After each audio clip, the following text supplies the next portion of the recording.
We were told the future would make life better.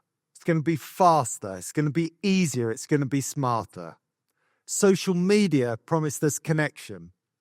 Remote working promised us freedom. The internet put the best information in our pockets. And now AI promises to think for us. But somewhere along the way, something broke. We don't connect, we broadcast, we don't collaborate, we polarize. And we're constantly fed with what we already agree with until certainty replaces curiosity. We live behind screens, we live behind filters and algorithms. We tell ourselves we're always busy, productive, and well-informed. But when was the last time you really felt seen? So here's the question. Have we evolved? Now, evolution is the adaptation of a species to better suit its environment. Has the world evolved to be less suitable for our species? According to Gallup's 2025 Global Workforce Report, only 10% of people in the UK say they're engaged at work. 10%. That's 9 out of 10 people who are disconnected, disillusioned, or simply doing the bare minimum. And what's the response? Another app, another tool, an AI plugin to improve employee engagement scores. We even need digital nudges now to help us breathe. We're building machine-led solutions for a very human crisis. It sometimes feels that we're creating an inhumane environment and we're expected to thrive in it. This, unfortunately, has been coming. Let me take you back to 1776. Adam Smith, the father of modern economics, described something revolutionary in the wealth of nations. In his pin factory, he introduced division of labor. By breaking the production process down into parts, each worker did one simple task over and over. It was revolutionary. Productivity skyrocketed, and the industrial world took notice. And that model, the division of labor, became the blueprint for modern work. But Smith didn't just celebrate it, he also warned us. He wrote that a person who spends their life performing a few simple operations eventually becomes, and this is his words, as stupid and as ignorant as it is possible for a human creature to become. It turns out making work more efficient came at a cost. It made people feel less human. What have we done in the name of efficiency? We've normalized exhaustion, we've professionalized detachment, and we've embedded the feeling of survival permanently into our lives. But we didn't heed Adam Smith's warning, and bit by bit, we are losing our humanity. We're functioning like machines, leaving little time to pause. But maybe in those pauses is where our humanity still exists. This realization occurred to me the other day. I was already running late for the school run. My son had one sock on, the other one apparently lost to another dimension. His shoes were also missing in action. The clock was mocking me, and my first call of the day was creeping closer. We finally made it out of the door. Me clutching coffee like a life source, him half dressed, half awake, completely unbothered by the whole situation. We get closer to the school. Her mother and her daughter in front of us, walking at an absolute snail's pace. The daughter's hair is absolutely immaculate. Perfect bow and not a hair out of place. All I could think was, how on earth did they find the time to do that? My stress started bubbling over and the internal narrative began. Some people have no awareness for others. Does she not realize people have places to be? I was moments away from a passive-aggressive comment when I noticed something. The woman's hand. It was gripping the daughter's just slightly too tightly. When she dropped off her daughter at the gate, I saw the woman scan the crowd, eyes darting, searching for someone to acknowledge her. And then, for the briefest of seconds, I saw tears. She wasn't slow, she was holding on. That moment stopped me. All my assumptions gone in an instant. My stress disappeared. As I reached my desk that day, this event took me to a place of thinking about stress in the workplace. Not just the kind that simmers in school runs, but the thin red mist that hides behind surprise calendar invites and CC chains and phrases like, "as per my last email." Sitting at my desk, I realized we are all just trying to survive. Survive in our roles by hitting targets, survive not being replaced by someone younger and smarter, and survive by the constant hustle and the fight not to be left behind. Survival is subtle, but it's there.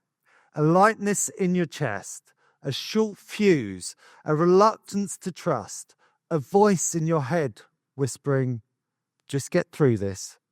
Just get through this call. Just get through this day."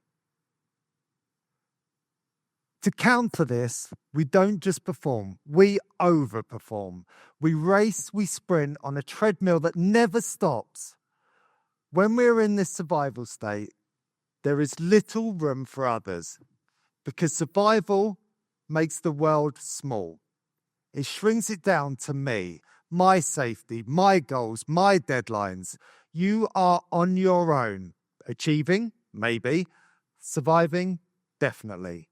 But always on the edge. But then it hit me. There's a crack in this armor. There's a way to disarm this nemesis of survival and the fear and the stress and the isolation that it breeds. It's empathy. Because empathy dissolves fear. It dissolves survival because suddenly it's not me versus the world, it's us. Empathy is the moment when someone says, "Hey, you're not out there alone.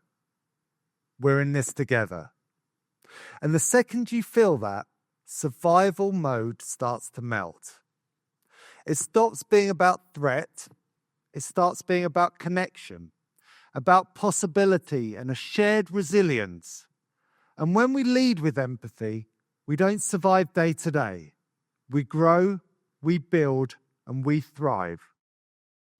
The great lie we've been sold is that power lies in domination. But what if power, real sustainable power, lies in understanding? Is empathy the new power move? What if control isn't about suppressing emotion, but managing it? What if strength isn't shouting louder, but listening deeper? And empathy that is not weak, is not passive, but built for the real world. Not the poster version, not the corporate value statement, a moderate, resilient, practical empathy built for this messy, awkward, unpredictable, real world. But make no mistake, it's harder. Why? Because our world isn't designed for it. We live in systems that reward output, not understanding.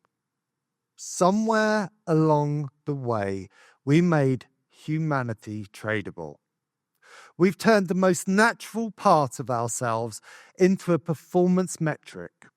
Kindness and connection became a KPI. And it worked for a while. We got faster, sharper, richer, and built global empires, powered by human effort, not human feeling. And we celebrated our progress over our mental well-being and celebrated even as the cost became harder to ignore. But we can't ignore it anymore because the future of work is shifting beneath our feet. The modern workforce are not buying the old model. They've grown up watching burnout and breakdown and broken promises. They want purpose, balance, humanity. People don't just want empathetic leadership. They expect it.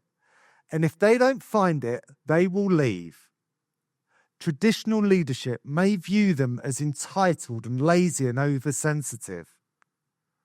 What if the next generation of leaders isn't the problem, but the upgrade we all need? And the true challenge isn't about training them to fit the old system. It's about evolving the system to meet a new human standard. It's time to stop bargaining with what makes us human. It shouldn't be something we trade where things get tough. It should be the thing we turn to.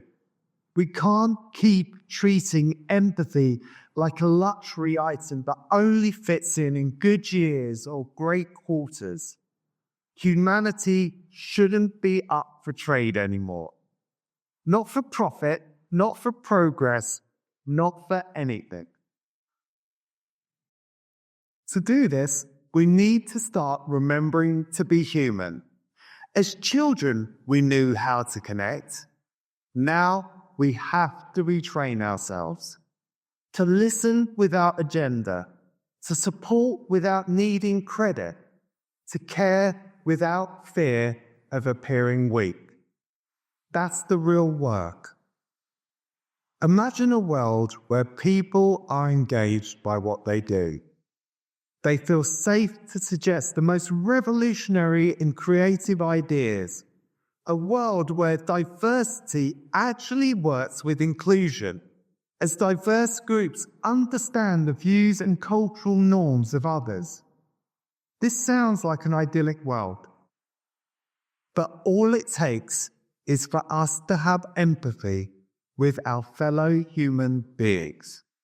So if we really want a better world, not just a better workplace, we have to recondition ourselves.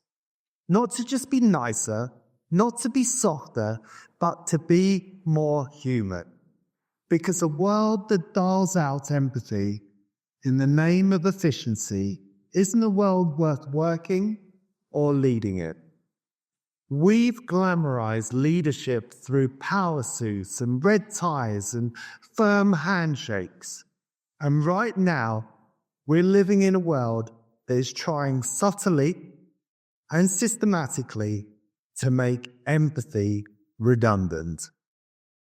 That's why it has to be bulletproof.